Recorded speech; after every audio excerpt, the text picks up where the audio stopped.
because I've been doing lots and lots and lots of pictures. Oh, yeah. Mouse and keyboard, and my mouse is one of the sideway mouses. Oh, yeah.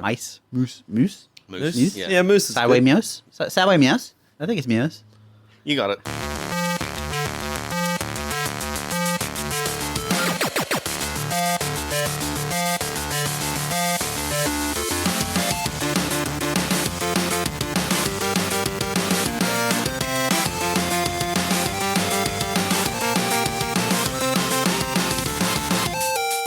Hey, welcome to episode 180 of Front Seat Gamer. I'm Nick. I'm here with Blake. Hello, Nick. And special guest replacing Paul temporarily, Fabian. Hello, Nick. Yeah. Hi, Fabian. How's This it going? won't be like a temporary replacing Severn situation. Hey, we don't know. It could still be temporary. This could be temporary Inception, where it's like we're now 2 layers deep into the temporary replacement. How's it going, guys? Good. Now, Good. Fabian, you've been on the podcast before, Once before. but we've never crossed paths on the podcast. No, Because- but outside the podcast, of course. You were replacing me at that, I think. Yeah. Yeah. So it was probably a better podcast than normal. We have been recently starting the podcast off with questions from our listeners. Mm-hmm. Questions are good. Yeah, we just kind of fumble through the answer.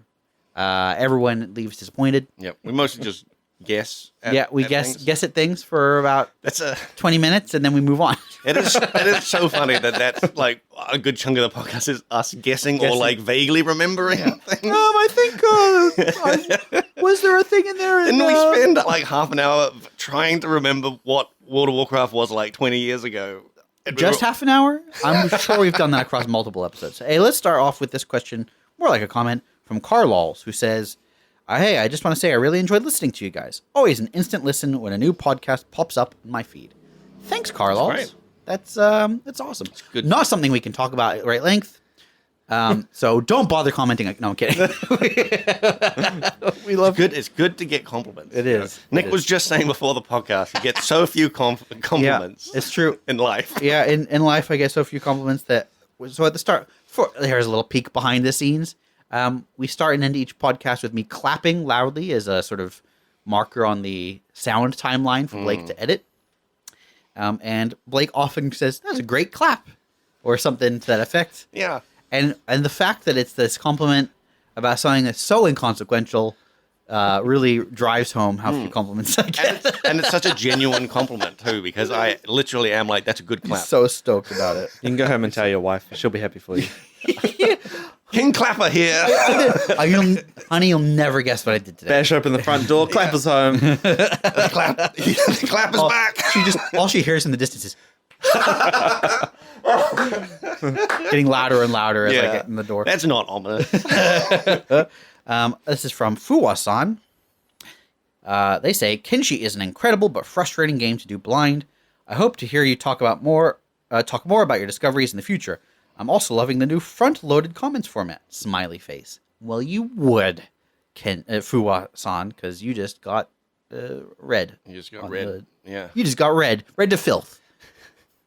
You got Straight into it. That's like a RuPaul and probably wider culture thing. But did you guys watch No, RuPaul? I'm out of the loop on that Yeah, stuff. that's fair. Yeah. There you go. I only know Paul. And I think we've read out the Slippery Jim comment about pie-based cult. Did we? No, I don't think we did. we not? No, we talked about it on our Discord. Did we? Yeah. Well, I'll It read was it out. literally after last week. How can we have read it out? Because last episode is the one we talked about Kenshi. We have had no episodes in between. Did we not? No. Guys, where am I?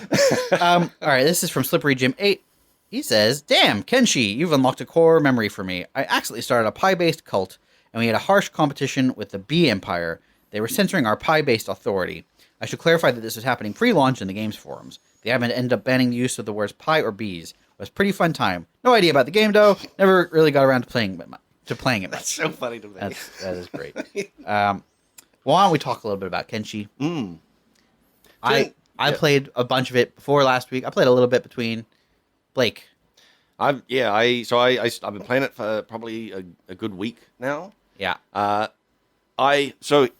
was expecting a bit of a X4 experience Uh-huh. where it was impenetrable at the start, and I Yeah. had to Google a lot, Yeah. and I had to really find the game and find the fun. Right. But Kenshi was like, there was a period of like dying a lot and just figuring Yeah. stuff out. Yeah. But it's like once that, Once you're over that hurdle. once you're over that, it's really fun. Yeah. It's really fun. Like I said, I think this is Blake's perfect game. Yeah. I remember last week you were not here, pseudo Paul, but I had said, I heard about this game. I finally checked it out, and as I was playing, I was like, this is Blake's perfect game.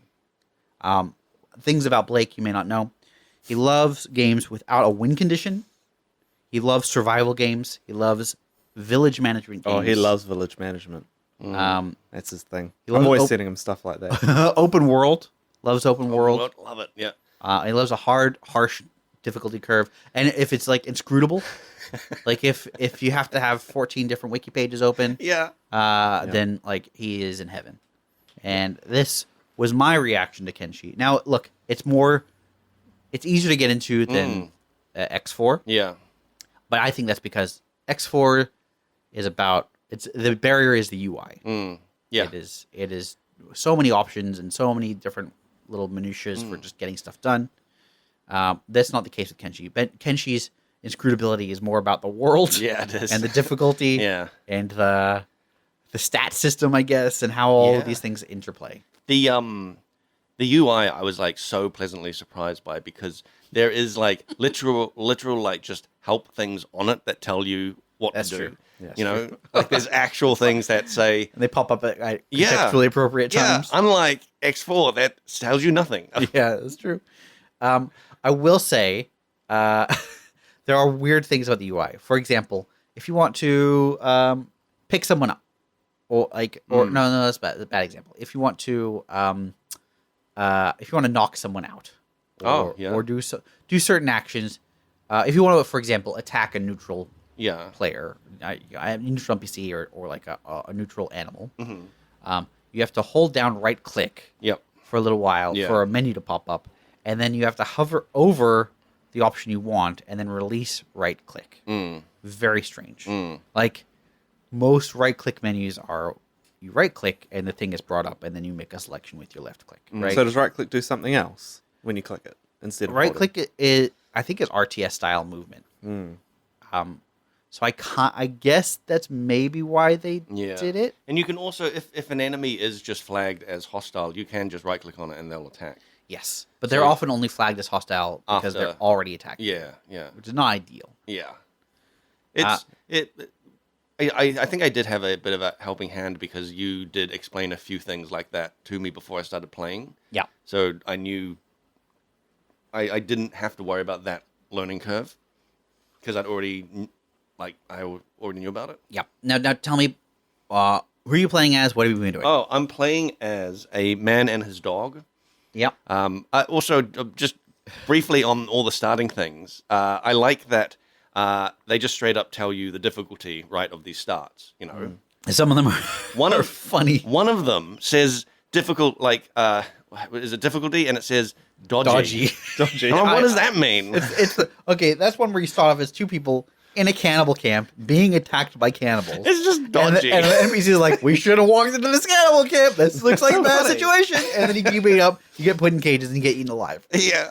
So I get why it's called dodgy. There's one, I think it's the RTS one, where you start as five guys, that the difficulty is easy/hard. Yes. Like, what is that? Yes, I still have not figured out that one either. I think because it's basically you're playing a different game. Yeah. Almost. You are playing it as, okay, now I'm gonna start building a village and that from the start. Yeah. And all the others are like you start as a single person or a few people and Yeah. then slowly build up to that. What's interesting when you go online and you look at like what people who really know the game well, the way they play, oftentimes they don't recruit people. Really? Yeah, it's often just So they just make one character uber strong ah. and then just Well, that's roam the world. that's a lone lone wanderer kind of like. Yeah, but the Lone thing. Wanderer, you can still hire people. Yeah, I and do know, all the- but all that, that I mean, they're jazz. playing it as They- like I am this lone warrior Yeah, that goes from yeah, town yeah, to yeah. town and does stuff. Yes. I liked the. I mean, I liked the that you start off as basically a lone wanderer. Yeah. Usually, well, Yeah. the start that default, I did the, anyway. the default start is Yeah. literally called Wanderer. But I like that at a certain point you can then start building up that settlement and Yep. all that sort of stuff, and that's still part of the survival thing because the more people you have, the better you're out surviving and Yep. and that whole kind of thing. Yeah. And I like that. I like that. It annoyed me at first, but starting off basically in this like wasteland, and then slowly making your way to civilization. Yep. Feels like such a great journey when you look back on it. Like Yeah. I'm in this like green valley now with a massive city like right across the You know what the the way. city is? It's I forgot what it's called. Is it Bad Teeth or whatever it's called? No. I can't remember. I can't The remember town what it's names called. are very funny. Some of them are. Yeah. Well, the first town I found was one called World's End, and it was like Yeah. up in these mountains. That's cool. And I just found it because I looked on the map and I was like, oh, there's this green patch. Yeah. And I was like, I'm just going to start heading in that direction. And I slowly made my way there. And then I was walking along these like huge mountains. It was like a massive desert. Yep. And then it came up to these huge mountains. And I was just walking along and I thought, that looks like there's a path that goes up into these mountains. Yep. And I just started to follow it. And then it turns out there was like, it came out into like a smaller settlement. And then a little bit further on, there was like this massive city. And it Nice. just felt like such a journey Yeah. from this like wasteland trudging through the desert to civilization. And now I've gone further south Yeah. to the actual green part. And there's like, another even bigger city there. And there's like constant patrols Yep. walking around. So it feels like quite safe, It's, and I look back on that and I'm like, that was a journey, man. That was great. What I find very cool and interesting about this game, or one of the things anyway, is each city feels like its own Yeah. story and Yeah. society. Yeah. There is I don't want to spoil too much, but I'm gonna. Mm. I'm gonna do it, Blake. So cover your ears if you All don't right. want to hear about some of the world. All There's like a swamp city. Oh, okay. It's sort of in the south of the map. You'll have this Right. big swamp area, and in the very middle, and the swamp area is quite large. And the very middle of it is this little township, and it's like it's contested by 5 different gangs. Oh, wow. And so I don't know if like power changes hands, but when I first walked in there was like a conflict happening. Holy. And there were like little roving gangs around the city, and they're like, yeah, if you want to survive, you got to join one of these gangs. Really? Wow. And I can introduce you to the ones who are currently in power, kind of thing. I was like, that's cool. cool. And then there was another one, I think I may have talked about it, called Mongrel. And Mongrel is at the sort of peak of this little mountain in this, surrounded by a fog valley. And the fog valley is filled with hundreds and hundreds of fogmen. Oh, And yeah. fogmen are horrifying. They What are. do they do? They're naked little alien people who swarm you and hit you with iron bats and until you're knocked out, and then they'll take you and they'll strap you to a pole and then they'll eat you limb from limb. Oh, my Oh, God. that sounds fun. And, they'll chant while they're eating you, and they'll do like the hailing movement, like Oh they're my God. sort of like praising their fog prince, who is usually the one eating your body. Oh, my God. And if you're in Mongrel, which is really hard to get to Mongrel because you have to go through the foglands. Wow. First of all, everyone in there is like, yeah, you can't leave now. And they're not wrong. And while you're in there, you'll occasionally just see text boxes from the fog area going, oh no, oh F, oh my legs, oh no, oh he's eating me, oh no. God, what a horrifying existence in this town. It's really scary. Just hearing the screams of people. Yeah, yeah. Oh, And there's my there's like people in the city who are scarred from like Oh, their yeah. journey in there. They'll just repeat the things they've heard Oh, my God. out there. And Yeah. there's people who will like call you. They'll sort of imply that they want to join you, but they won't join you because they don't want to leave because they're too Yeah, scared. yeah. Wow. I just love that like each town has Yeah. its own sort of thing going on. Yeah. It's based on the geography and the things around it. And yeah, you basically you will make a story as you're playing. Yeah. I think Blake is quite right about that. Now you've made it a settlement. Yep. Barely a settlement. It's hut? It's a hut with a farm. Oh, you And- made a farm. Yeah. What are you growing? What's it called? Green fruit or something. Oh, yep. Which you can't eat. You have to cook it. Yeah, And- but it and- turns it into yeah. And then I've put down the so I got that. Yep. And I was like, great, now I can make my own food. Yep. But then I realized I can't eat it. So it's just in storage or I'm selling it occasionally. You don't have a way to cook it. Well, I've made a stove, but the stove needs to be powered. So I then have to make a power thing. Yep. And to do that, I need all the resources I can get from the big city. But there is a resource that is just copper that I had been mining way all over the way place. way off. Yeah. But I've not seen any nearby, so I have to basically Interesting. go on a Big mission. journey for it. Yeah, journey to try and find like copper. Yeah, it's interesting.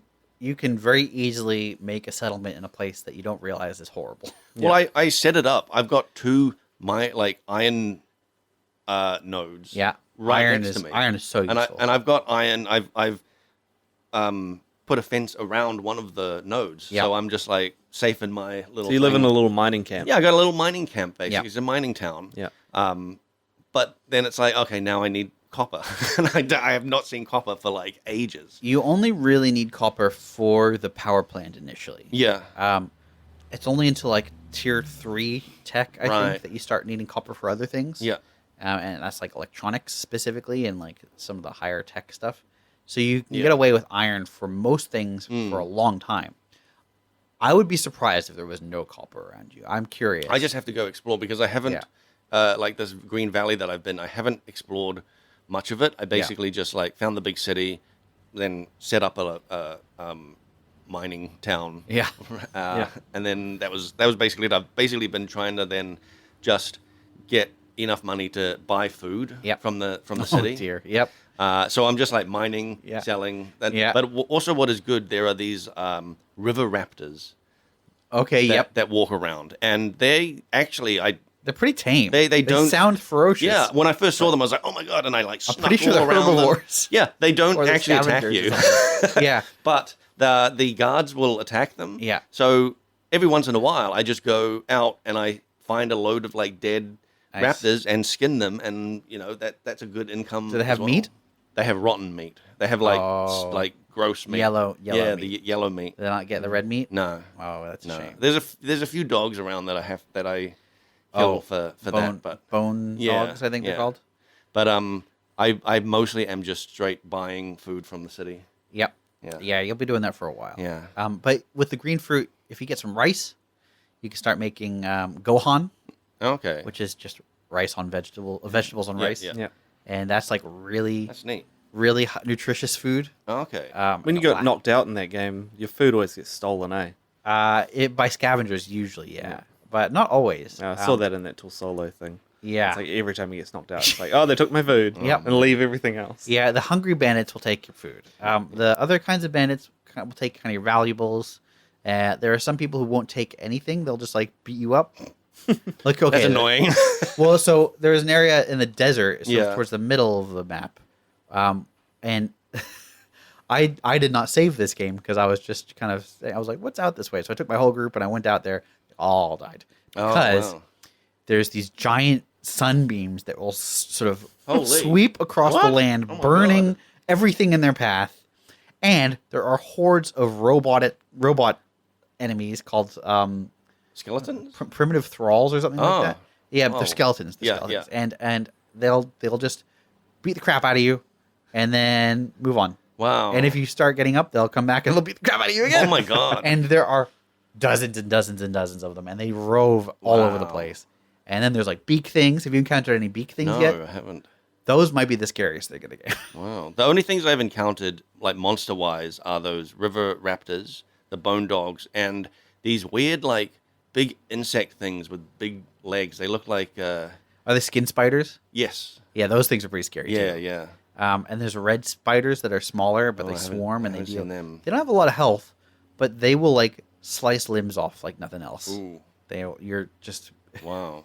So what do you do if your legs get cut off? you go and you replace it with a robot leg. Yeah, robot legs. Yeah, yeah.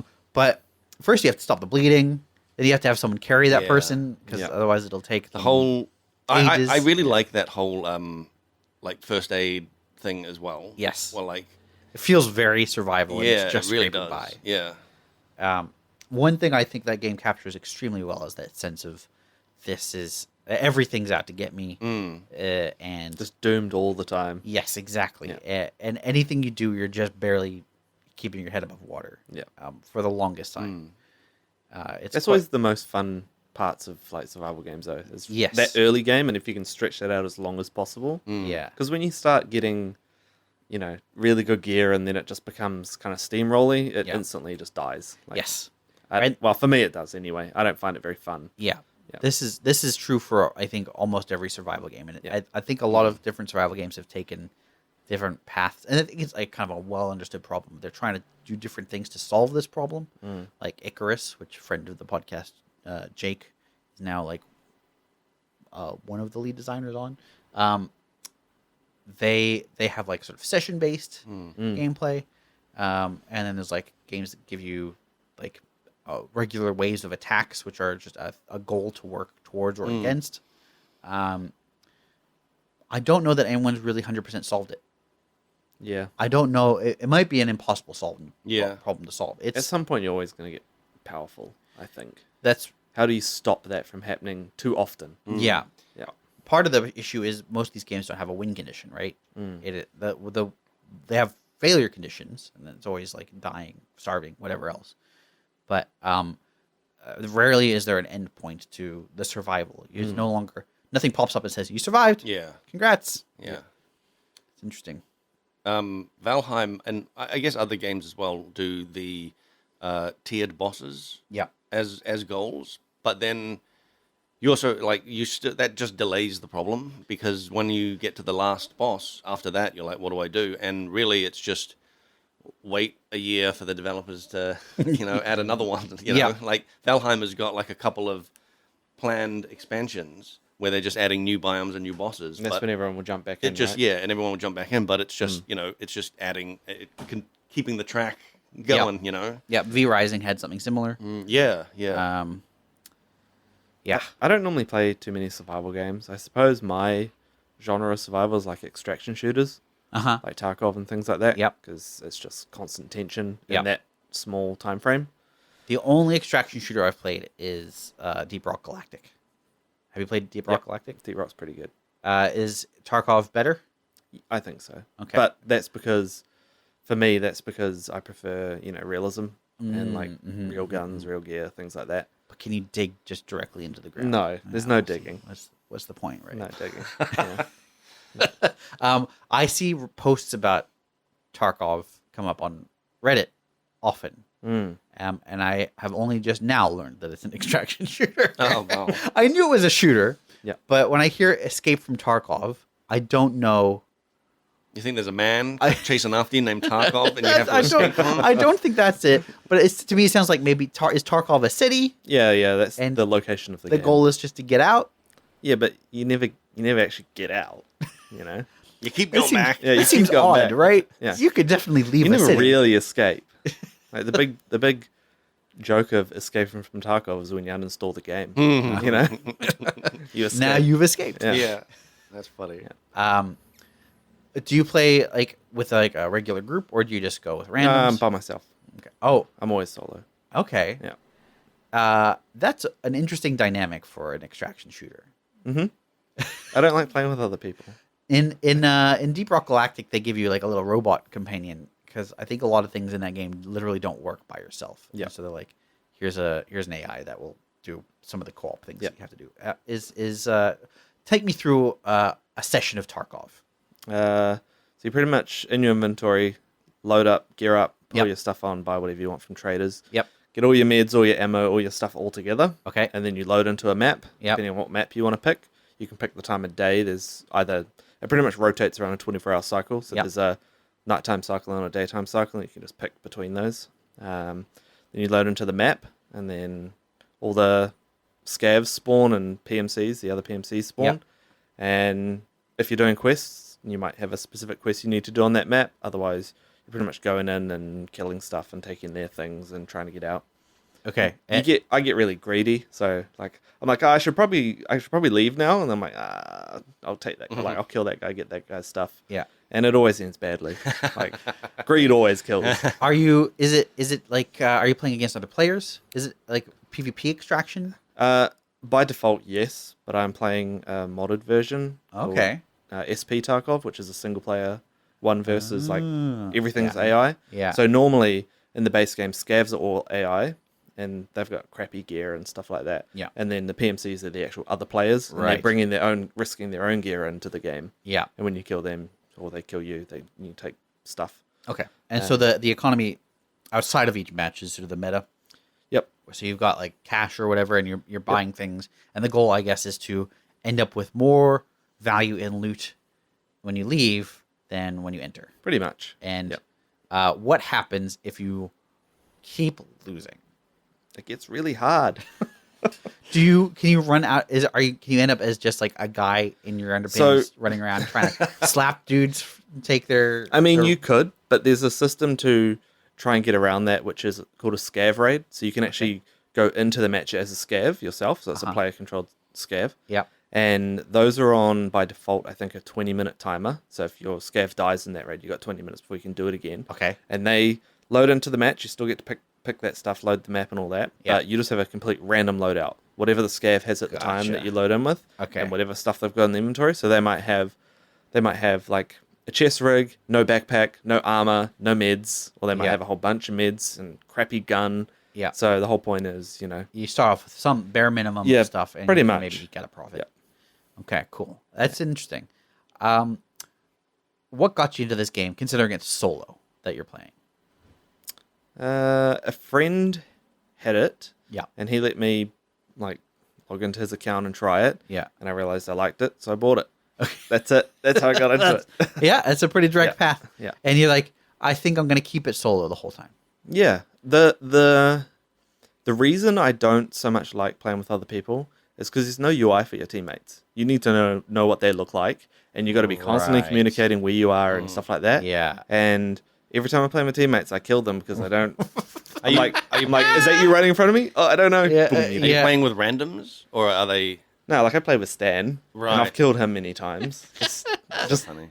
in that, because the game gets really it gets very intense. Sure. Gunshots are really loud and Yeah. bullets whizzing past, and you can die in seconds really quickly. A headshot's pretty much an instant kill in that game. Yeah. So if you're not communicating with someone like every second, A single stray bullet can, Yeah. can end that run. yeah, pretty much. Yeah. And you don't want to be like aiming at someone and they're aiming at you, and you don't know if it's your teammate because they're not I communicating. mean, that's the realism, isn't it? Like if Yeah. you're in a war zone, Yeah. like, your squad needs to be in constant communication. So Yeah, I think the difference with realism though is you're just in real life you're just aware, and in a game you're you're less it aware. is difficult to be Yeah.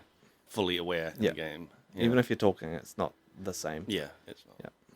And usually you know the people you're with. Yeah. You don't. They don't have some randomized Yeah, that's avatar true. or whatever. Yeah, yeah. Yeah. Like, dude, is that your backpack? Oh, I don't recognize your backpack. Yeah, I hate it in games where like I've been playing these survival games with friends, and they'll be like, we'll be running around the place, and then someone will be like, oh, watch out over there, and you're like, where? And they're like, there, and you're Yeah. just like looking at like who's saying that, and you're like trying to find the character first, Yeah. and then By the time you notice, you you're don't being know eaten by a where they're dinosaur. looking or pointing or like Yeah. what. Yeah. Like, Well, that's Yeah. just poor communication. yeah. Yep. And that like poor communication happens a lot when you're under like high yes. intense stress situations. It's like, Yeah. dude, over by the door, and there's like 5 doors. You're like, Yeah. fucking door. We're in the door shop. Yeah. What is Yeah. happening? Yeah. Does Helldivers 2 interest you? Oh, I've been playing heaps of that. Oh, you've already got it. I mean, I was interested and into that game prior to it coming out, Uh-huh. and then when it first came out, I pre-purchased it. Yeah. Day one, playing it, and I knew straight away when Yeah. I was playing that. The first few rounds I played, I was like, this game's gonna pop off. Yeah. Like I could just tell. It's just crazy, stupid fun. You know? Yeah. A lot of people think that is like I haven't played it. It kind of interests me, but also that's a game you have to play with friends, right? Or at least you have to play with other players. I play with randoms. Yeah, Okay. it's. I mean, some people play solo, but Yeah. I just jump into random lobbies with random people. Yeah, and it's pretty unforgiving. Yep. Like you'll blow yourself up all the time. Yep. You'll blow your friends up all the time. Yep. But at the same time, it respawns you kind of regularly. Yeah. Is that how that works? Yeah, so like if you, let's say I die, then the other teammates in the match have to call me in. Okay. Just like throw a thing on the ground that calls me back in. Gotcha. But Is there a limited number of those? you've got like I think 20 at the start of a round. That seems like and a then lot. yeah, so like it's expected you're going to die a Yeah, lot, so you can be yeah. called in a lot. When all 20 run out, then you get one more, and it refreshes on a 1 minute timer. Okay. So if you- 20, and then they're like, Yeah. you're gonna need more every Yeah. minute. so every minute you get one. That's such a sign of like how brutal the game is. Yeah, Yeah, but like, you I got think- 20. only one per minute. Whoa. I mean, that seems like a lot, but I know You must can be die like- real quick. It must be like so much happens in a minute. Yeah, like when you're getting the longest minute overwhelmed. in my life. Would you recommend it for Oh someone? hell yeah! who's... Oh yeah! All right. It's just stupid fun. Like Yeah. you can just jump in whenever. The really nice thing is there's just no FOMO with that game. You know, it's a live service game with Yeah. no FOMO shit. Like it just doesn't matter when I can jump in tomorrow, Yeah. and then not play it for 2 weeks and jump back in, and you know I'm not missing out on anything. I've seen, again, this is another game where I've seen a lot of posts on Reddit, and this is mostly about like their major orders. Yep. As far as I can tell, there's a sort of a meta structure to the game. Yep. Where the developer within the game world is saying, "Go and do this Yep. task." And Yeah, they've got a guy who's like a DM for the game. yes, And he organizes cool. all that stuff and sets up all the major orders for all the players to jump in and go for. yeah, And that's your kind of your main missions for each week or couple of days or however long it's set for. yeah. So it sounds really cool. Question is, how can they string that along indefinitely? At the moment, it's good. Because everyone's like gunning for the same thing. Yeah. And the latest thing has been like defending a bunch of planets so that bugs or automatons can't progress further. Yeah. As you're defending Super Earth for democracy. Yeah. And then they've just set this new order up, and there's these two major planets that you need to defend. Uh-huh. And their current thing is only one of them is going to be fully defended, and the other one's going to get maybe lost. But Okay. the whole point of this is pretty much the whole community has to pick one of these planets, Yeah. and if you defend one of them, you get a certain stratagem, and Yeah. if you defend the other, you get a certain. You're obviously going to win one and lose the other one. Yes. So- There's a choice happening. That's Yeah, community it's a choice thing. What happens if the popularity of that game bottoms out? So, like, it's super popular right now. I saw there was a major order to kill, I think it was 2 billion bugs. They gave players a week to do it, Wow. and they did it in about a day. Wow. It was So- like fucking 6 hours or something. Yeah, it's That'll it's an bottom out. extremely popular game at the moment. Mm.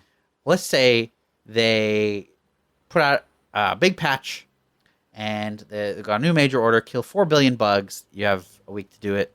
They think we could just put out this huge content patch. We know we're going to get a big influx of players. People hate the patch. People stop playing. What happens? Well, that's why they've got a DM. He can just shift to move stuff how he wants. That's It's true, like, yeah. okay, this isn't working. He's like, all right, you guys have killed so many, and then I don't know, pretend there's like AI that killed the rest. And it's like, boom, you guys won. Hey, here's the stuff, you know, or Right, anything. or they Everything work shifts. that defeat into the remain. Yeah, the like next. You're step in you're not story. supposed to win every major order. Yeah. and there's many that have been lost. Okay. and it's just part of how the narrative's been like. And do you follow the narrative? Yeah, like I jump on every week and I Yeah. do some major orders and have fun. I only play like I don't know, 5 sessions or something a week. You know. But you're following the story Yep. and you're invested in the. Yeah. Are there characters? Not really. Yeah. Yeah, it's more like the lore of the enemies trying to attack Super Earth. Yeah. You know, it's like, defend democracy, like fight for our survival. Yeah. Yeah. I have been considering picking it up. The problem, of course, is that you do have to play with other players.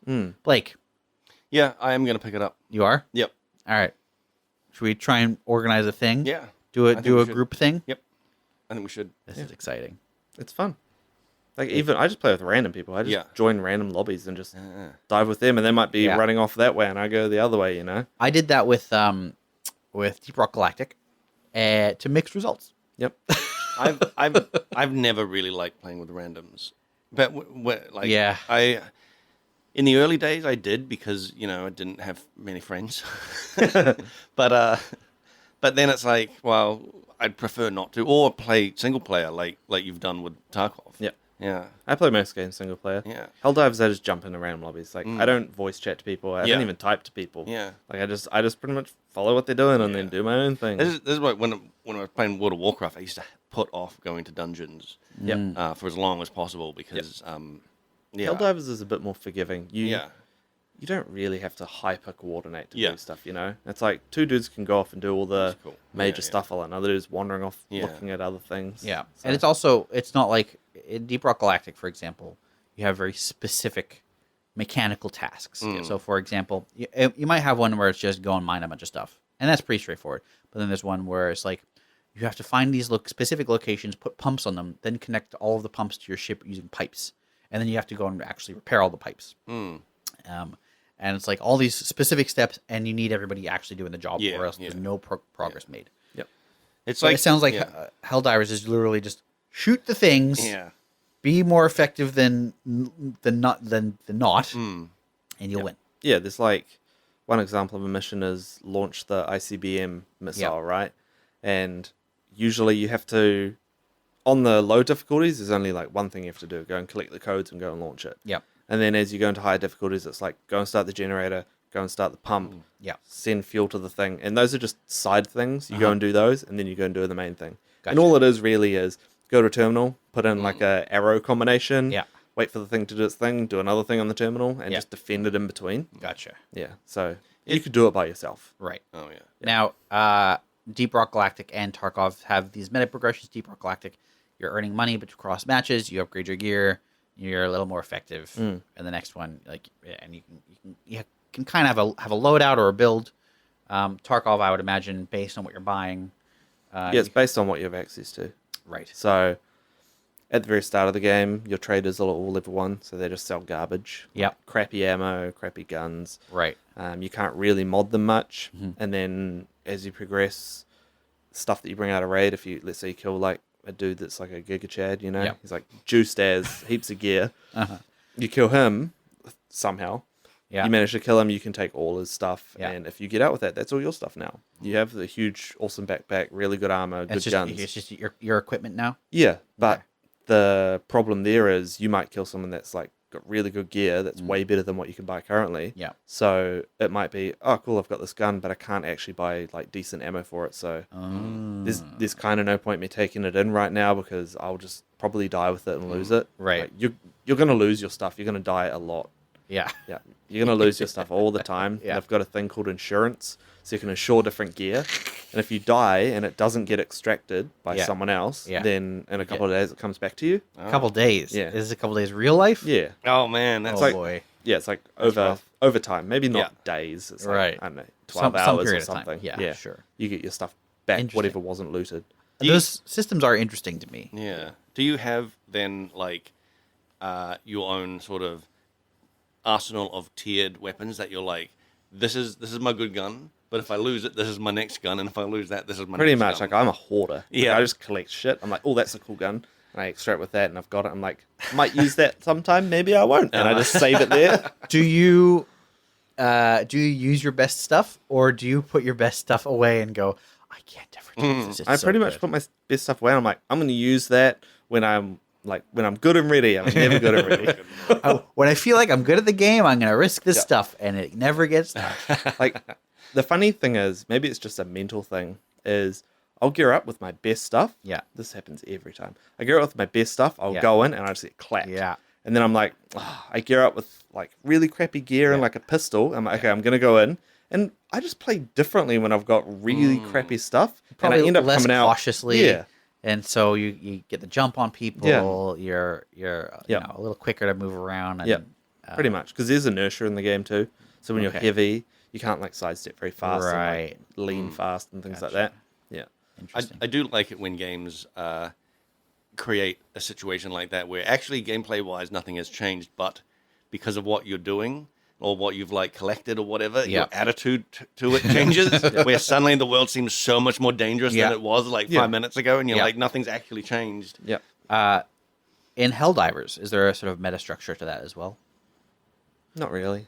Okay, so Like the major thing here with Helldivers is you've got a main mission to do, yep, and as long as you complete that, you don't fail. So if you run out of all your lives and die, you still complete the mission. yeah, I suppose the meta there is you want to go and do the main mission first as Yep. quick as possible, and then you want to go around and collect samples, which you need to upgrade certain things on your ship. okay, So, okay. So there's a meta progression. yeah, the meta is Ship. like really later getting samples so you can Yep. upgrade your stuff. Yep, okay. And collect. You just get money for finishing anyway, which you can buy more stratagems, which are like cooldown things. Cool. Yeah. But once you've got all the stratagems like I did, it's just like money's worthless. Right. So it's just trying to get samples to upgrade parts of my ship so that Interesting. things are better. And I know they're, well, it's my understanding they're introducing new stratagems all the time. Yeah, so So- that's like the new major order is there's two, and basically the community has to pick one of them. Yeah. Either a new weapon or a new defensive thing. Sure. How And how does the community pick? Is it just It's based just, on their success or failure. it's pretty much what so they it's like succeed at. so at some point you'll notice, okay, this planet is actually the one that people Yeah, have there's like defended. bars on the planet that Yeah. show you how much it's defended or Right, something, yeah. and then you're like, well, I guess, and like There'll when be a you- tipping point, right, where one Yeah. is just we're putting all our eggs in this one now. Like forget pretty about much. that You can one. see when you hover planets and sectors on the map how many Yeah. players are in that area. So there's like you might hover over on the automaton side and there's like 30,000. You go to the bug side and it's like 250,000 people playing. So yeah, Yeah, I've heard that automatons are not popular. people love bugs. I think the main thing with automatons that make them less popular is they can just gun you from ages away. And there's these ones called rocket devastators, and they just shoot rockets at you. If a rocket hits you, you're dead. It's like bugs don't have super long range capability. A Yeah. bug's just more satisfying to kill as well. Yeah, it's like Yeah. man, it's so fun just like flamethrower in their faces, you know. It does look really good as well. The art in Yeah. that game looks phenomenal. The art's really nice, lighting's really nice, and the game just doesn't take itself seriously, which is Yeah. great, you know. Yeah, it's got a really good attitude. Yeah, everything is like for democracy and Super Yeah. Earth. Yeah. Yeah. Good satire. Like, oh, for fun, sometimes you launch the missile and you can see the missile take off, and I'll stand there doing like a salute, like watching it fly away. Yeah, So if Blake and I started, how long would it take for us to be competent? one match. I think It's- you it's- overestimate our abilities. It's simple. Like the gameplay loop is simple. Yeah. and it's just constant fun. Well, you're just a shooter, right? You just Yeah, point and click. but in okay, for example, Deep Rock Galactic. Yeah. I could start and even if I'm good at shooters, my gear is gonna be Yeah, sure. letting me down to some degree. I'm not gonna have the ammo capacity, the reload speed, Yeah. damage, that my bullets won't pierce enemies. And someone else will come in and they'll kick so much more butt because all of their stuff is upgraded. Yeah. I mean, yeah, sure, that happens in Helldivers. If you have better stratagems, you can kill more things. Yeah. quickly, But is it going to impact your? It's not going to impact your enjoyment. No. No, it won't impact our enjoyment per se, but it will impact our ability to like be relevant in a match with strangers. You know what I mean? Just get carried for a while. Yeah, you all just get carried for a Don't while. worry about it. It'll be fine. That was my experience with. Yeah. with Deep And you Rock. have to. So every time you go into a mission, I think in the starting ones, you've only got to complete one main mission. Yeah. And when you complete a mission on the very easiest difficulty, it unlocks the next difficulty, Yeah. and then the next one you do a few, and then the next one, and then that's how you unlock your difficulty. So you can't progress beyond your means really, unless you join a random squad that's playing on a way high difficulty. Right. Yeah. But you can't play yourself on a high difficulty unless you unlock it. Gotcha. Yeah. Gotcha. I think too. What you've said about Deep Rock Galactic, is it like you are playing a class and you have abilities specific? Yeah. That's not the case, right? With Anyone can Helldivers. bring anything in Helldivers. Yeah. So it's more of like you have a role that you have to Fulfill. Yeah. and if you're bad at that, you're letting the team down. Everyone else is But yelling rock and stone at you. Yeah, but in Helldivers, it sounds a lot more like just do whatever. Like it's a shooter essentially. Yeah. Yeah. Because I does get sound what you fun, I mean. gotta say. I get what you mean. Like Yeah. this is why, because I was playing Dark Tide a while back, Mm-hmm. and I only wanted to play it with my friends because I would never ever want to join A random. a random Yeah. and be like the guy that's letting the team down, Yeah. because Yeah, I'm yeah, not yeah. doing this skill at this exact perfect time, Yeah. Yeah. You know what? All this talk of multiplayer though makes me wish Kenshi had multiplayer. Oh yeah. There are no mods for it? I haven't looked. I downloaded one mod for Kenshi, and it was to increase the follower limit from 30 to 256, because 30 is shockingly low. The what? The follower limit, Oh, right. our recruit limit, Yeah. whatever Yeah. it's called. You can recruit these NPCs to join your crew. Most of them have names. You can also recruit pack beasts and dogs and pack bulls to join your crew, and they take up a recruit slot. So if you have 5 pack beasts, that's 5 crew members you can't have. Yeah. On top of that, you will potentially free slaves or rescue people from fogmen camps or whatever else, and they can also join your crew. And they will act just like any other recruit. So 30 is really, really low. I hit 30 very quickly when I was making a settlement. Yeah. And you kind of get a lot more jobs than 30 when you're building up a decent sized settlement. Yeah, yeah. You go to any town in the game, and there's definitely more than 30 hell yeah. dudes Yeah. in the town. So it seems strange that the recruit level is so low. I think we speculated it was probably for performance reasons, Yeah. because the game is not very well optimized. It How's looks it like run? Morrowind, eh? Sorry? It looks like Morrowind. When you zoom right in and go into third, a real close third person, it does feel very they're real old. Morrowind. I genuinely, I think I speculated that they used the Gamebryo engine. I haven't looked into it. The window that pops up reminds me of the Unity window that pops up, but they don't have the Unity logo anywhere. So Correct. And also, I think it's older than Unity. Development started what? Development started on this game in 2006.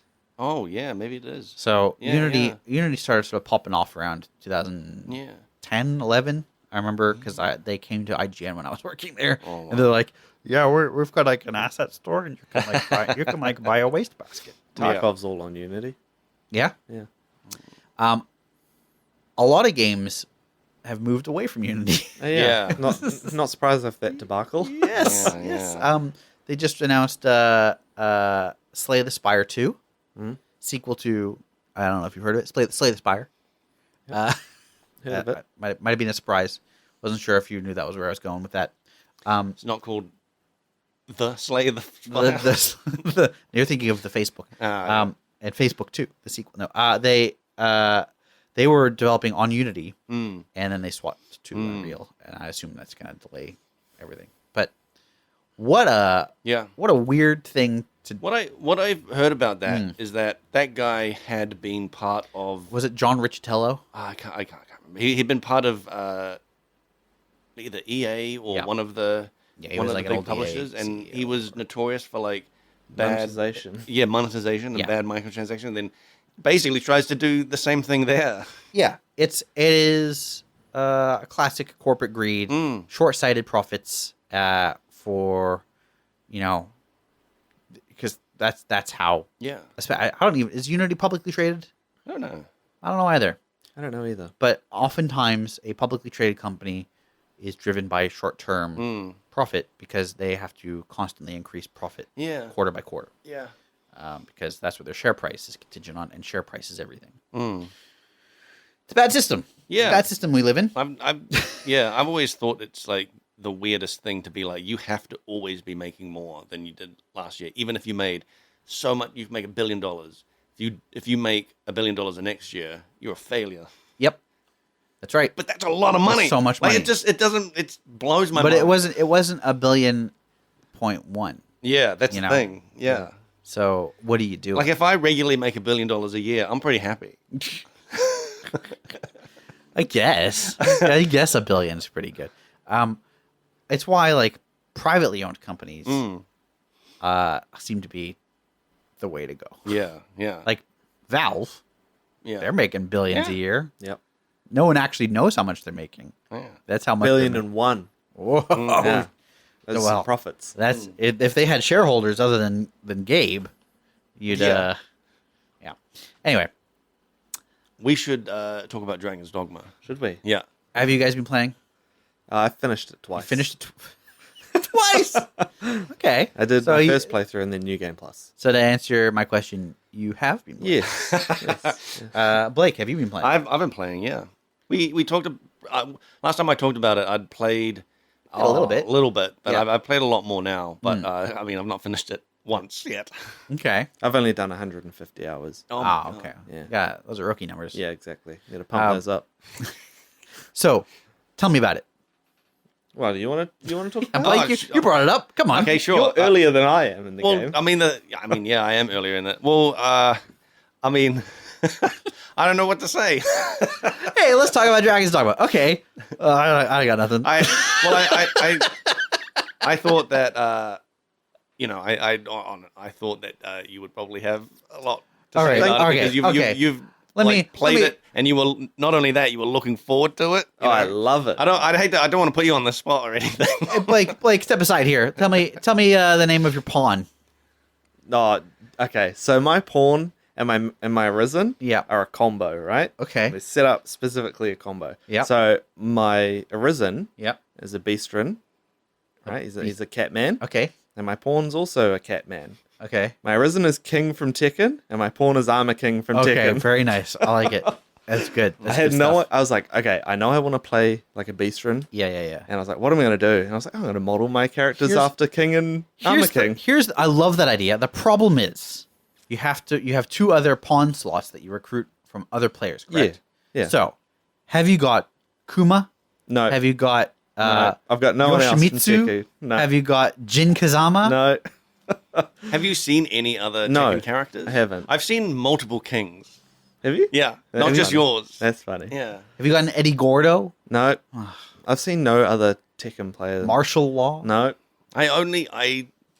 You mostly see bikini clad Yeah. women. Like most, especially at like level 80 or 90 where I'm at, Yeah. like every character is a fucking corset wearing female. Yeah. I'm like, okay, I really want like a dude thief on my team that looks really cool. Yeah. So I'll go into the Rift and I'll go and search for pawns and I type in like click masculine and I click thief and it's like, there's no pawns found. I'm like, great. That's crazy. Yep. Like cool. Wow. This is Wow. Interesting. Yep. Like lots of males at low levels, but not yeah. at higher levels. Just ends up being Why all do you female. think that is? I don't Just know. because the kinds of guys who, I'm assuming guys, who play to the level that you've played tend to make scantily clad women as their companions I guess so. for sad reasons. Yeah, I guess for Yeah, sad yeah, reasons. yeah. So usually I hire pawns based on their skills, Yeah. their quest, Yeah, and sure you do. yeah, all that stuff, right? Yeah, you're looking at their skills. Uh-huh. You have to look She's at the got skills. real big skills. Great, Yeah, great real pair big of skills. Yeah. And then I usually buy them a new set of armor Yeah. because I don't want a corset wearing female. Oh, following me you around. you yeah, I'll go and deck them out. Deck them out myself. So when they go back to their arisen, Yeah. I've got a whole bunch of stuff on them. But I mean, I'm loaded with cash, so Yeah. it doesn't matter. Money is shockingly easy to come by. Yeah, like I'm $500,000 all the time. When you first start playing, it Yeah. does feel like you see some of the prices. Yeah, Of like, these, and you're whoa, like, oh my 20K God. for an armor. And then you've got 20 more. You've got 100K easily without even like really trying. Yeah. Yeah, you sneeze and there's money coming out of your nose. Basically, yeah. There are too many games. This is a thing that I've been thinking about a lot recently. There are too many games that do not know how to handle money. Like their in-game economies are way too player friendly. Yeah. Yeah, And not enough gold sinks and things like that. Yes, it's to Yeah. the detriment of the Yeah. game as well. It makes the play like I've been playing Cyberpunk. Yep. And one of my favorite things to do in that game is just wander around the city because it's such a beautifully crafted city. And they have all these little like random events. There's like all these robberies happening, and I can go and I can set everyone's head on fire. Nice. And then they all throw up everywhere, and then someone gets up and says thanks, and I get $5,000. Oh wow. Right, 5,000 eddies. Yeah. And that sounds like a lot, and it is a lot because I went and I went into like the CBD, and I rented the most expensive apartment I could find. Yeah. It was 100,000. Oh, and I yeah. had 100,000 eddies left over. Oh my God. And then I immediately made 100,000 just sort of running around Yeah. doing stuff. Yeah. There are money in that game. It falls from the sky, and it feels also like very weirdly weighted. If you're doing an actual mission, you can get like 3,000 eddies, maybe Yeah. 5,000. But you can also just melt a random dude's head, and he'll have 3,000 eddies on him. Yeah. It is Yeah, it is. all over the place. Yeah. Yeah, I think the problem with like Dragon's Dogma's economy is once you've bought stuff, Yeah. that's it. There's no, once you have every piece of armor or all the armor that you want to buy, Yeah. you don't have to buy it again. Yeah. Is there a repair? Like, No, there's no repair costs for anything. do you have to feed your crew? No, Are there like, consumables? you waste money if you want to sleep in an inn, but then at some point you spend money and you get a house, so you don't have to do that. I never go to like the potion shops or anything. I just never need them because I've always got a mage with me that heals me. So it makes me wonder. So, I mean, look, games like that, money is meant to be a sort of progression barrier. Yep. It is a thing where you can get a spike in power when you reach an amount of money that allows you to buy a new weapon or armor, right? Yep. And if they don't meter that out properly, you can skip tiers. Suddenly you get much larger power spikes, and then suddenly money doesn't matter anymore. You can hit the top tier, and money doesn't matter anymore. Pretty much. That sucks. To throw it back to Kenshi, that is a game that actually does money, I think, quite well. At least for quite a while. Blake, you've spent a long time grinding iron. Yeah. So you can feed your crew. Yeah. That feels right. That does, yeah. I've never when I first got enough money to hire a new crew member. Yeah. That was like a major thing. Like Yeah. it took me ages to get that. Yeah. But then it's, the more people you get, the faster it is to make money, but Yes. also the more money you need to feed Yes. the people and other things. There are several money sinks in that game. The primary one being food, secondary one being health, like first aid resources. Oh, yeah. But then things like research Gear costs as well money. is super expensive. Gear costs a lot of money, Yeah. although that is a one-off purchase. Yeah. It doesn't get damaged. Yeah. It is. Yeah. And eventually you can craft your own gear. Yeah. One of the issues I think with Kenshi and games like it are that resources are infinite. So, for example, you are mining a copper node. Yeah, forever. That never runs out of copper. Yeah. And so there is inevitably inflation. As in, like, you sell that copper, you go back, you sell more copper. You can have 200,000 credits or whatever. Cats, I think they're called in that game. And you can just keep mining copper. There's no bottom to that copper. Yeah. That's a problem. Like with economies in games, I always want to feel like I'm struggling, I think.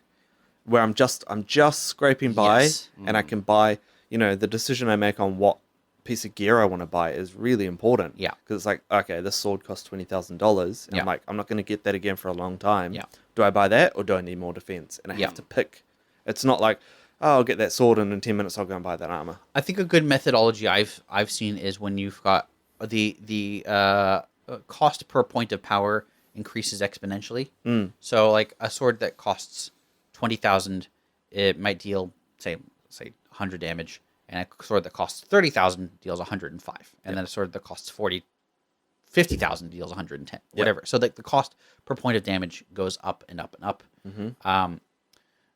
That is a pretty good methodology because then you kind of spread your costs out.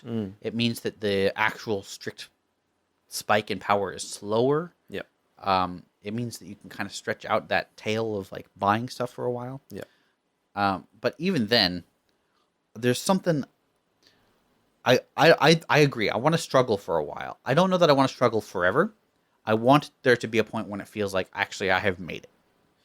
But that point needs to be pretty deep into the game, and even when I feel like I've made it, I want to make sure that there are decisions that I want to have to be made about what I'm doing with my. I want to feel like largesse. I've made it, but I also want to feel like it can be taken away very quickly as well. Yeah. Like I want to feel like I've made it multiple times during my time playing. Yes. Not I've made it, now I'm set, now I'm always super geared, I'm always super happy with what I've got. I want to always be like, that can be taken away. What is it then about Dragon's Dogma that like excites you to play? Because you are basically safe all the time. Like you For me, it's the die for combat. sure, but it's like not that big of a deal.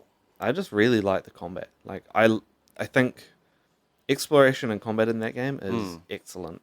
Like it always feels like you're traveling somewhere. The less, not the lack of fast travel, because there is fast travel, but the less use of fast travel is really nice.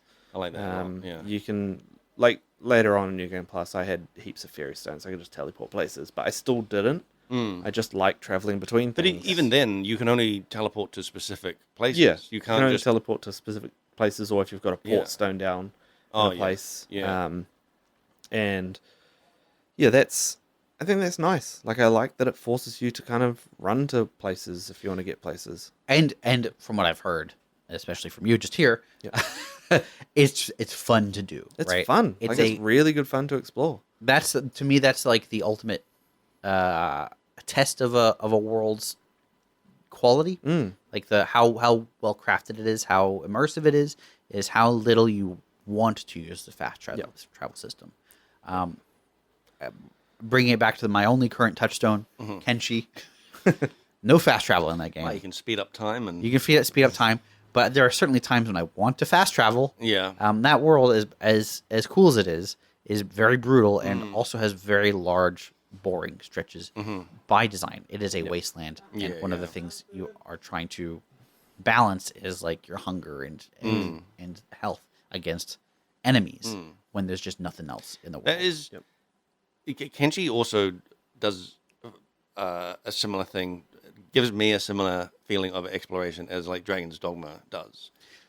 Okay, Because for now, well, for now, I suppose. But like I do agree with you that it's like once going into the unknown is fun. Yeah. Going back is not. yes, You know, that's right. That's where I think Kenshi is a bit of a pain. Yes, You know, like I was saying earlier about I know where one copper node is, but it's way back, and I'm like I don't want to go back. yeah, and especially when you have to then carry that copper back. Yeah, you at a know snail's that pace. becomes And then- a slog. And you don't want that person. Person can't be alone Yeah. because they'll get swarmed, But and then you won't get anything.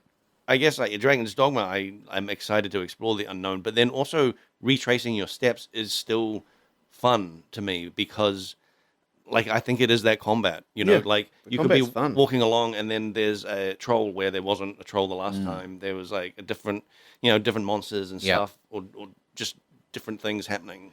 I think it could be combat. I think it could also be depth of exploration.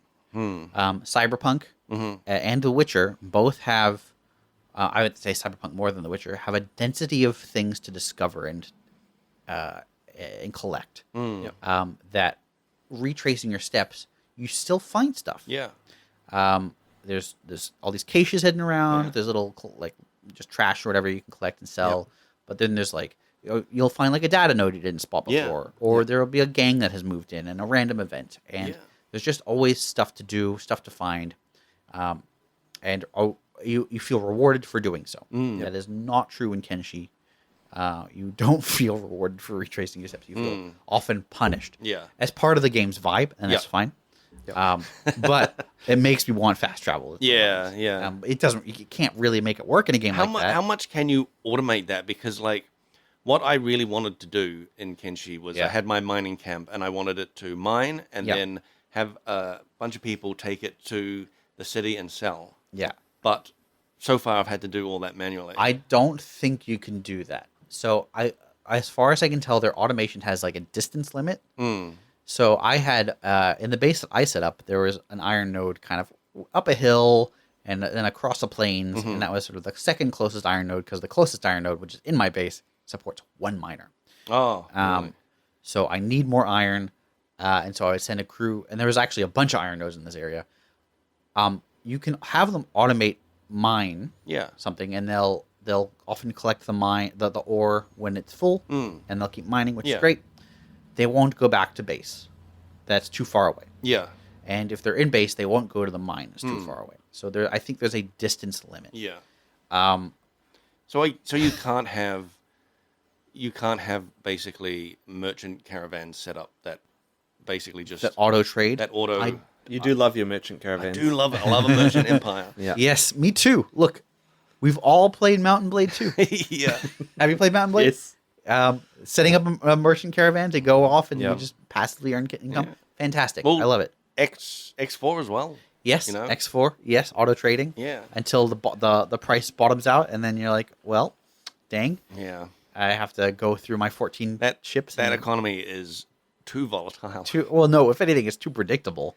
I suppose. But it's that thing of like, I've got this. I've got a good run here. This is a good trade route, and then you you oversaturate it. Yeah. And then suddenly, like, that trade route's worthless Yeah. now. Oh, it's weird. All my ships are parked here. Why? Yeah. Oh, I see. Yeah. Yeah. No one's trading anything. So it's Everyone's like- hulls are full. It's like, that is, yeah, like, it makes total sense that happens, but it's also really annoying Yes. to then look at your list of ships and see all these red flags saying, like, can't find anything. I think the automation is probably there's some automation you can do. I don't think selling is one of them. So, for example, you can set up an NPC who just goes to all of the nodes Yeah. and collects the ore and puts Yeah. it in a box, for Yeah, example. They don't mine, they just collect stuff. Can you? I mean, that's fine. I know you can Yeah. do that, but can you then have someone go from that box to put it in the shop front? I don't think so. See, that frustrates me. Maybe you can with a mod, maybe you can in the base game, but So you have to manually go there and just be like, click, click, well, click, click. let's click, think click, about click. let's think about the actual inputs you have to do to make something like that work. Okay, how do you automate something in that game? You have to shift click something. You have to shift click, and it's an action. It's an action, or there's like the drop down menu to do something. So you've got a character highlighted. You shift click the store. yeah, What is it telling you? it's just inventory. It just says inventory, right? I don't know. I've never tried it, but I can tell you it probably isn't smart enough to go, well, what's in Yeah. your inventory? Is it copper? Is it Yeah, skin? yeah. Like, Yeah, okay. There isn't a way for it to be like specifically add these items. is there? No, Okay. but I mean, you've had people move stuff from things where you just set up a thing for them to. You click inventory on one thing, you click inventory on the other, and they'll just move stuff across. I've done some things like that, but it's always contingent on a specific resource in a specific type of container. Yeah. So, or if a character idles, they'll just dump their So inventory. that's the thing, is that you can have specific ore containers. Yeah. Right. So if you said, pick up from here and drop in the So in here's store, the problem. it There's should no. just do Is that. there a pickup? Is there a pickup command? There's an inventory which does the thing. It's just just look an for inventory mods. button. I think we'll have to look into this. I don't think, like, here the we thing go is- stumbling into guessing the games no, again. this is the thing, is that I don't actually think it works like that. I don't think it works like that either. And it But maybe annoys there's a me mod. because it looks like it should. Yes. Yes. It feels like It feels like in X4 how you should be able to like set up a specific series of actions in a specific order. Go to this base, then this base, then this base. Buy these things and sell Yeah. them here, and then blah blah blah blah. That's not the case. I don't think yeah, for yeah. Kenshi. It's not that kind of game. Yeah. It's trying to do too many things to allow that level of depth. I think. Yeah. It wants you to play the game. Yes, it wants you to actually engage. Yeah. Yeah. I am engaging. Go play an auto clicker. Yeah. Or just X4 if you just want a trading. Yeah, sim. I mean, that is cool. I like it. But I am brushing into things that I assumed about the game, that like this that I'm talking about, Yeah. where creating a caravan can't seem to do that. You can do it. You just can't automate it. No, that's what I mean. I want to automate it. Yeah. Yeah. Yeah. No, I don't the want to game have to still do it wants you to myself play all it. the time. Yeah. This isn't a game where you run it in the background like X4. Yeah. Yeah. Which is what I did for a long time. I know. Well, that game also had horrible time sinks. Trying to build a station Oh my god. in X4 Yeah. literally can take full days of your life, even at top speed. Yeah. Whereas Kenshi's a little more forgiving on your time, even with I liked that. So the research in Kenshi, it tells you how many hours. yes, but it's game hours. I thought, oh my god, this is going to take so long. I thought it was like real hours, but it's So you can in, time speed in game to make it faster. yeah, Yeah. it's in game hours. So an in-game day is not the same length as a real life day by any stretch of the imagination. Stuff in Tarkov is real life time. That's So like in your hideout you can craft stuff, Yeah. but it takes real life time. oh man, So you have to have a generator yeah, and turn the power on to start a craft. Yeah. So I can craft like a med kit, for instance, right? And if I've got the power on, I'm crafting med kit, it's 40 minutes real life time. If I turn the power off, it's 9 hours. what? So oh my god. what I'll do is I'll like craft a bunch of stuff before I log off for the night, Yeah. set up that thing, and then go to like turn off the power, go to sleep. Does turning off the power is there a cost to having power running? Yeah, or because something? you have to have fuel to run Right, the generator, okay. and fuel's an item you need to find a game or buy from a trader if you're at a high Right, enough right, level. right. So I will start the craft with the fuel on so that you can start the craft and then just turn it off and it'll just like you just want to go from 40 minutes to 9 hours 50. I'm like, I can get that in the morning. That's 9 hours from now. I don't like those systems. I don't either. Neither. I think it's not a subscription based game, is it? No. So it is purely a weird retention It's- progression slowing mechanic. Yeah, because the game's like the way I'm playing it is single player offline with bots. It's a thing for the economy, really. Yeah. When you're playing live. Like But with even actual players. if you're playing live, there are multiple things involved that can still slow a player down without having an artificial time bar. Yeah, but at level 15 you unlock this thing called the flea market, which is the player to player trading. Yeah. And that just gets saturated. Of course. So it's trying to slow down saturation of that kind of stuff. But I don't. It doesn't work. I don't think that works. All it does doesn't. is give the advantage to people who started first. Pretty much. Like if you were an early adopter, you have inherently an advantage in time. Yep. You're going to be able to produce things before anybody else indefinitely. And if anything, there's this weird pressure to maintain that. Yep. Because there's such a strong advantage to be able to produce the top tier craft that requires 8 hours of Like training or whatever. later on in the game with the hideout, you can unlock the Bitcoin farm. And if you find GPUs out Bitcoin in was a computers, right, you can plug these GPUs into your Bitcoin farm, and the more GPUs you have, the faster you mine Bitcoins. Yeah. And you sell Bitcoins for in-game currency. Of course. You sell Bitcoin? No, you're doing it wrong. You're supposed to hodl. They're physical Bitcoins that you What? get. Yeah. You get these physical Sounds tokens. too much like real I'm money. starting to think they don't know what bitcoins are. Oh, they're coins, right? It's a bit of a coin, and then you put all the bits of coin together, and you get a coin. Yeah. You sell that coin. I am probably going to have to buy Helldivers. You just should. It's just I just want fun. to. I want to. I probably How- will. The problem is when will I play it? Yeah, how long is a round of Helldivers?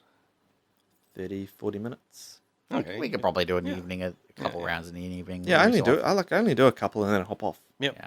That's enough for me. That's fun. When I first got it, I was playing it constantly. Mm. But then Dragon's Dogma came out after that, and I just stopped. But the nice thing is I don't. Whereas feel Dragon's like I'm missing Dogma, out. you didn't play that constantly, did you?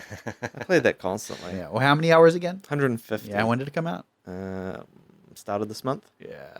That's Yeah. pretty. That's Or end of 22nd of March or something. pretty good. That's pretty good. Dragon's Dogma, like you have, what was your class that you started off as? I started off as an archer, Oh yeah. which is really weird for me because Yeah. I never play archers in games. Why did you pick that? Yeah. Because the archer in this is much less. Okay, archers in games normally is like aim, shoot, aim, shoot, Yes. aim, shoot. The archer in this is a bit more fluid. So when you're using just the auto shoot, it'll automatically lock onto something. Yep. And there's just these nice attacks where you can like sprint and then shoot, and your character will like slide and then shoot mid slide, and you can like That's jump cool. and shoot. Just doing some Legolas. Yeah, it literally feels like Legolas. from Can Lord you of the Rings. can you shield surf down some stairs? No, you can't shield. You can surf, climb but up. You can kick off stuff. Yeah. So there's an ability where if you get into melee range with an enemy, you can like jump and kick, and you'll kick off, flip back, and you can shoot midair. Oh, That's pretty cool. And so one encounter I had is there's these little goblins that have shields strapped to them, and they Yeah. just like batter you with their shield when they jump at you. And we both met midair, but I jumped back off him and shot him in the head. Awesome. And it was just, yeah, it feels really fluid and nice. I know the original Dragon's Dogma had the ability to climb onto enemies. You can still do that. Okay, good. That's the Can- one I want to do. Is there only specific classes that can do that? No, everyone can climb. Really? Yeah. I've never done that. Yeah, everyone can climb. You know the button you use to pick up stuff? Yeah, the you grab use button? that? That's what you use. So, like, you can climb on enemies and attack them and try to knock them off balance. And if you knock them off balance, you can also, like, grab their leg and pull their leg, and the leg will start sliding out till they trip over and fall. That's so cool. So, like, with Cyclops, Yeah. you want to try and pull their leg, and they'll fall and they'll smack their head on a rock and then, Oh. like, get knocked out for a bit.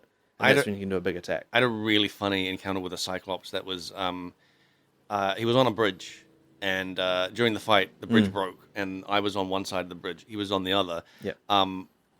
But, and I think, one of my pawns was on the other side as well. Yeah. And during the fight, they tripped him or whatever, and he fell he fell where the bridge was, but grabbed the other side. He became the and so bridge. he became the bridge. That's awesome. It was like the most hilarious thing I've ever seen. That's really cool. If you like attack their arms or legs when Yeah. they're like that, then they fall down, they'll kill themselves, Oh, 'cause yeah. they die on the ground. Yeah, That's great. that's cool. Like the combat stuff is really awesome. Yeah, like but combat's pretty dynamic. I am still wondering if I've picked the wrong class. what are you playing? Mage. So I started off as mage. Now I'm a sorcerer, and it's like it's cool, but I'm not getting any of this like all this cool dynamic like jumping off people. That is a experience you had just fighting a regular enemy. Yeah. My experience with fighting regular enemies is standing back, casting a spell. Fireball, magic missile, Lightning bolt, missile. lightning bolt. Yeah, basically doing that, and then the fight's over, and I'm like, yeah, high five. Yeah,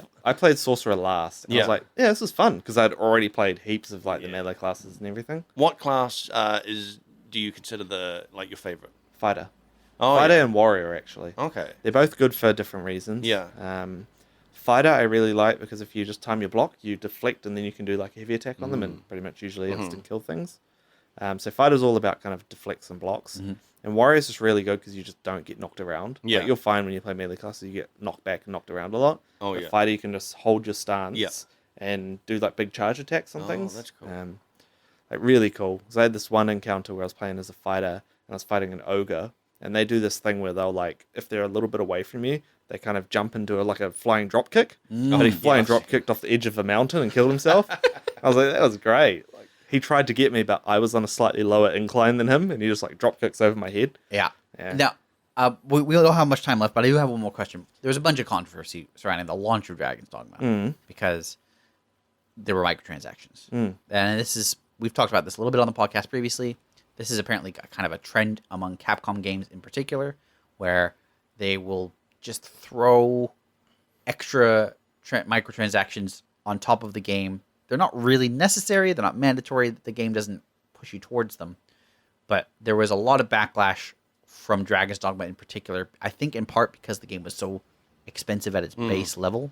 I think the problem is people thought that like those microtransactions just don't matter. Yeah. At all. They don't matter at all. I think maybe it was because in the lead up to the launch, people were the developer was talking about how they don't really have much fast travel, and then one of the microtransactions was like, yeah, you can fast travel. Yeah, one of them was like spend $1 and buy a fairy stone, which is the fast travel mechanic thing. Yeah, And I mean, by the time I had gotten to probably like the first main town, yeah, I'd already had like 4 or 5 fairy stones. Like, Right. there's just no point to buy it. yeah. I'd say the one that people would really want to buy is a wake stone, which is to revive yourself or to revive someone else. Yep. And it's like $1 as well. But I mean, You still end up with a lot. You end up with a lot of Yeah. stuff. Like, yeah. So you reckon it was just making mountains out of molehills and Pretty much. kind of a mix of Capcom Yep. throwing weird monetization at something that didn't need it. Yeah, I think the big And- problem is people are just like, why are you doing monetization in a single player game? Yeah. Really? Yeah. Like, it's that simple. Mm. In a And offline multiplayer, you get it. Yeah, offline single player, it's like, why? Yeah. It's just, I don't know. They just do it. Was the price, the base price, an issue for you at all? Like, is it worth the price? So I base my gaming on hours played. Sure. I expect to get $1 per hour, Okay. right? So I So you paid. nailed it. Yeah, I nailed it. So I paid, what was it, like 120 New Zealand dollars Yeah. for Dragon's Dogma 2, and I've got 153 or something hours out of You it. plan on playing more, or are I you will. kind of burning out? I will. I'm just gonna wait. I'll wait till the expansion comes out. Oh, okay. Yeah. Oh, if they announced an expansion, There was leaked documents online that showed an expansion's coming, but of course, don't know how reputable that is. extra dark arisen, darkest arisen. The darkest of horizons. Yeah. Did you like the story? No, the story sucks. Like, it sucks. You play up to, so you know how you're getting to the next continent or the next part of the world. The start of the story is fine. You get all the way up to like the coronation and stuff, and there's this big thing that happens, and then the rest of the story, it's like, where's the middle gone? It literally goes, this person is perceived to be evil, and then the story just goes, "Brr, you're kind of right at the end now, and it's like, Weird. where'd the meat of the story go? Yeah. It's shit. Like, the story sucks. But for me it's about the combat exploration, and all the side quests are quite like good. There's a thing that I find funny is it does the silent protagonist thing where your character never speaks, but people have conversations with your character, and they have conversations by basically just talking constantly. Yeah. Yeah. Like Talking around you. they do talking around you. They like do the whole thing. Like right at the start, you escape from this prison and you meet some guard who's like, "Oh, come with me to this base," and then he's like, He's just having a fucking monologue. on the way, he's like, "Oh man, so you're a prisoner? How did you get there? Oh, you probably did this, and oh man, maybe you did this, and blah blah blah." And then and Your it's guy's like, you never actually answer anything. Yeah. I think the worst thing with the story for me is that, like, right at the start, it's like, oh, you must be, like, the Arisen. How do we prove you're the Arisen? And then after that point, it's like, everyone suddenly knows you're the Arisen. Yeah. You've done nothing to Yeah. prove yourself. Is everyone's just like, hey, Arisen, hey, Arisen? It's also funny because like the main that guard guy that is like sort of your contact man for like what's happening in the palace. Yeah. He's like, you got to keep it on the down low. No one can know that you're the Arisen? because like if the queen finds out, she's gonna come after you. And you're just walking through the streets and they're like, "Hey, Arisen! Oh my God, the Yeah. Arisen!" Just turn around and walk right Like- back out. you can just go. You can go all the way up to the like castle front doors, and dude's like, "Oh, you can't go in there. It's forbidden." You just walk through the doors anyway. Like, Yeah. don't worry about what he says. Go walk all the way up to the queen and just be like, "Hey," and she's like, "Hello there." I literally, Hey, aren't you the Arisen? There's no like consequence. the last time I played, I got a quest that was like, okay, this kid who is the son of the queen wants to talk to you before you go off to the next continent. And I was like, oh man, I'm gonna have to like sneak in there. Yeah. Because every other mission has made it seem like, oh, you got to sneak in there and you got to infiltrate it, and you had to always jump out of a window at the end so you're not caught. And I just walked in there and I was like, I wonder if they'll just like let me in. And I just walked straight through. No one said anything. I was just running all over the palace. I accidentally bumped right into the queen, and I like clicked on it to be like, I wonder what this says, and she's just says something inconsequential. You know, it's so The weird. security is very lax here, Yeah. isn't it? When I met the queen, so if you jump and press the grab button at the same time, you tackle people to the ground. Yeah. I tackled her to the ground and then just got off her, and she's like, "Hi." Like, Yeah. there's no problem. It really, Like, no guards. it really feels like that, and it's doubly bad because there's missions like I was just saying where you have to infiltrate these in a disguise. Yeah. So it presents as if it's like, oh man, you got You to fail do a some stealth mechanic. Yeah, you got to can't. do some hitman Yeah, style yeah. like sneaking, but Sure. you don't No. at You all. can you can just do You whatever. just walk in there. Do you think the game would be better if there were consequences? Oh yeah, yep. There's a side quest that you do for some dude in this different town. He's like, Yeah. "Oh, go find my," I think it's his grandson or something. He's like, "Please go find my son. He got taken off by wolves." Yeah. And it's a timed quest, and if you complete it in time, you save, and if you don't, you don't. Yeah. On my New Game Plus, I decided, I'm not going to save him this time. And I went there, and it's just like his T-shirt, and it's all been destroyed, and Yeah. he's dead. And you take it back, and the old man's like, oh, he's like crying, real sad and everything. And then the quest ends, and he's back to normal. Like nothing ever happened, like that person never existed. Yeah. There's Yeah. no consequences. Yeah, there's no consequence. yeah. There's no like the consequence for completing it properly is you get a 5% discount at a store.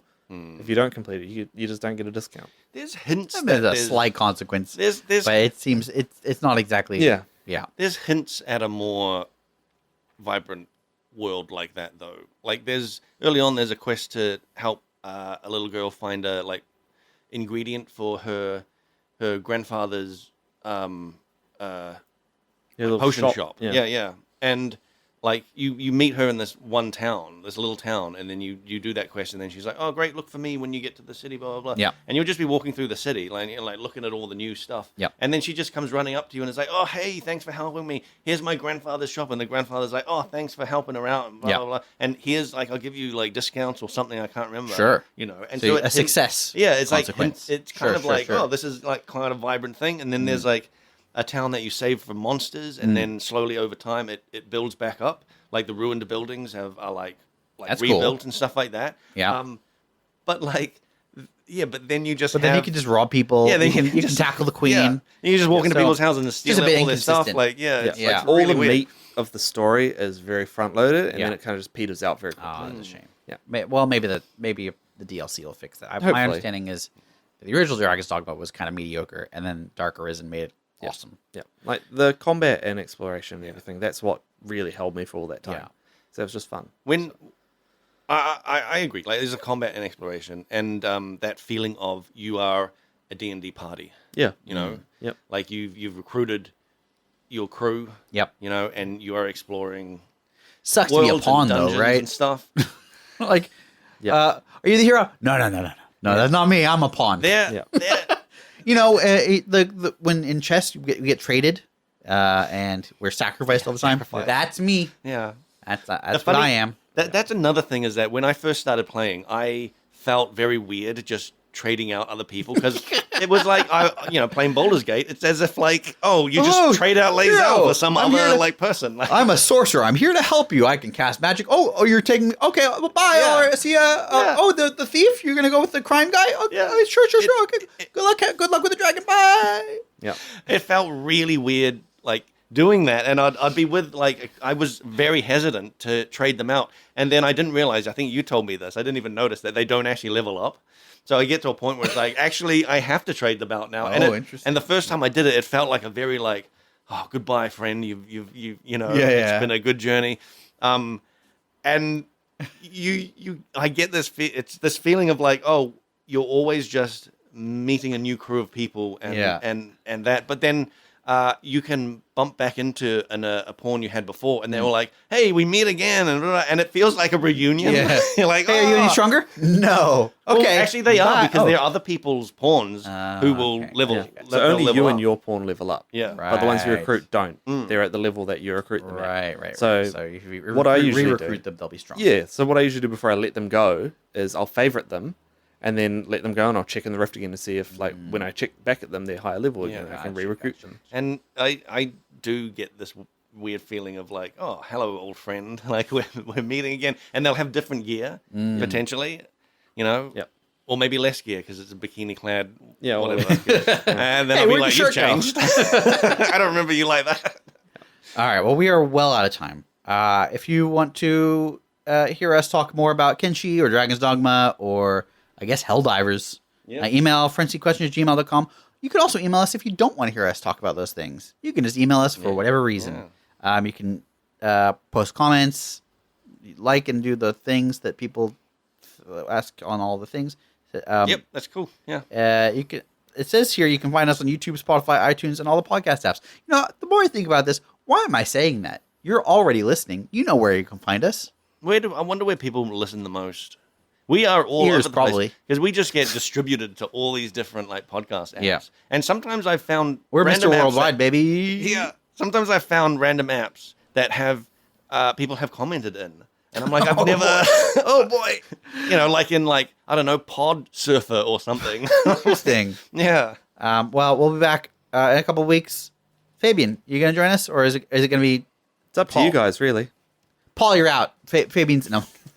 We'll be back in a He, couple he weeks. didn't level up with us. He was, I think we had to trade him out for Wait, another. when Paul comes back and he's in a bikini. And Oh, there's a ladder over there. Oh my God! Did we talk about that yet? I think we did. I They think are a while ago. constantly pointing Talk out about ladders. No, they Yeah, just yeah, patched yeah. it so they don't do that as much. Really? Oh, that's good. I'm sick of. It's like I've climbed up. It should All right, be enough. 10. Bye.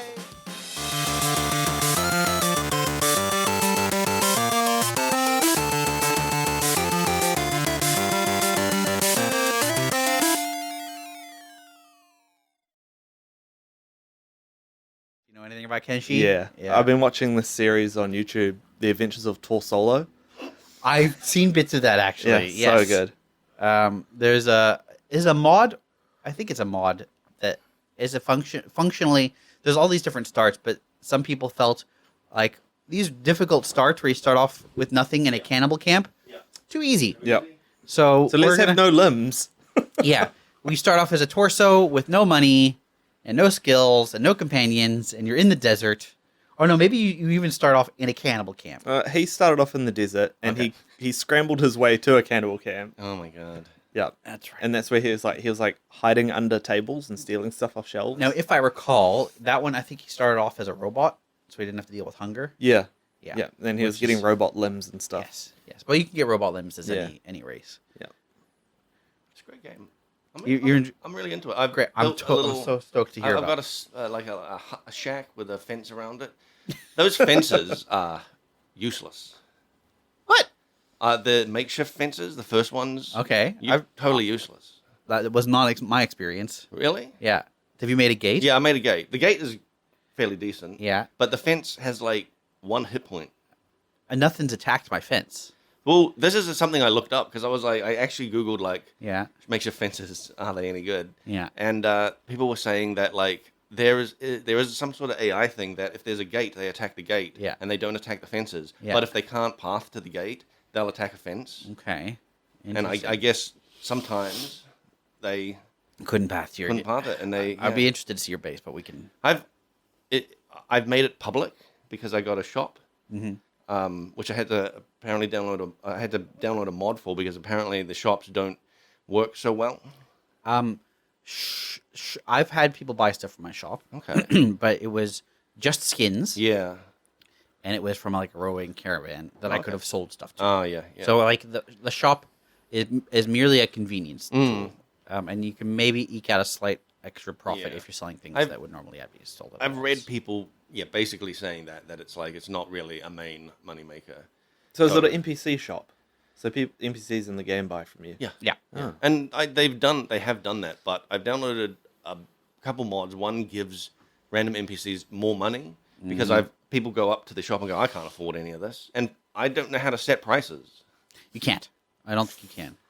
So I can't Maybe even you can. undercut the competition. From what I can tell, it's all kind of like there's a core price, and I Yeah. think when you put stuff in a shop, it'll sell at the core price, and then everything else is kind of region based.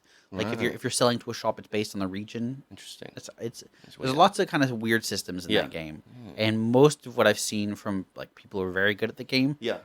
the best way to play that game is by exploiting all of the flaws in those systems.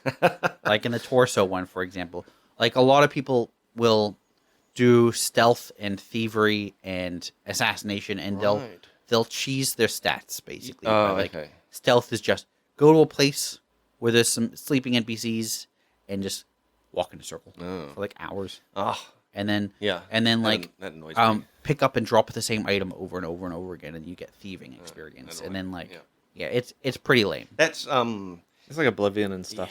yeah, it's like Oblivion. Dude, and, stand around in front of a dude and just sneak on a wall. Like attach a thing to your controller if you plan on a controller. Yeah. Just walk at a wall. There was a thing of I remember in Morrowind someone telling me that you swim against a wall. Yeah. And you can just like put something down on your keyboard so that you're always just swimming, and then you can walk away and come back and you have like super high athletics or something. Yeah. And I'm like, this is not. Yeah, I used to playing do the that with game. the rubber band on the Yeah. controller. I wouldn't play that way, but I would jump everywhere. Oh yeah, actually I did that. I did that as and well, but that was more just for fun. Yeah, exactly. It happened to be fun, and it also Yeah. happened to level you up like Yeah, crazy. yeah.